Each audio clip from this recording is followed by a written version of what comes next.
I'm Nathaniel. In this video, we'll look at what's traditionally called the fall.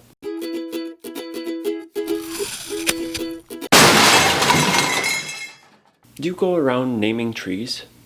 If you do, what would you name them? Fred? Cecil? Edith? If your neighbor showed you one of his trees and told you it was named the tree of growth from adolescence into adulthood, you may have a few questions, but you would know this tree had a very specific meaning to this neighbor.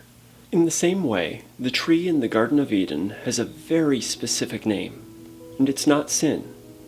It's not disobedience. There's no disagreement that this moment where the humans eat this fruit of this tree is the fall. This is the problem that frames the entire rest of the gospel and the Bible. This is what all religion that follows is meant to address. But we need to look at what the writer actually wrote in the text. People ate the fruit from the tree of the knowledge of good and evil. In other words, they gained the knowledge of good and evil and ate the fruit of that. They ate what comes out of knowing good and evil. Just like there is the fruit of the Spirit, love, joy, peace, etc. There is fruit of knowing good and evil. But what is it? Once we know about good and evil, what comes out of that? Judgment? Hierarchy? Religion?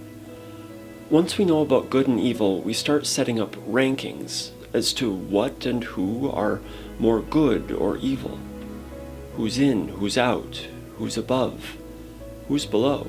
Traditionally, the fall has been considered the moment where humans were separated from God, or the divine. Most traditions hold this was because of sin that either made humans subject to evil, or made them impure in the sight of a pure God.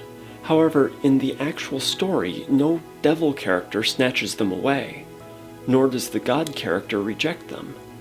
Instead, it's the humans that run away from this God, and this God who chases after them. After eating the fruit of knowing good and evil, the humans have a good-evil framework in their minds.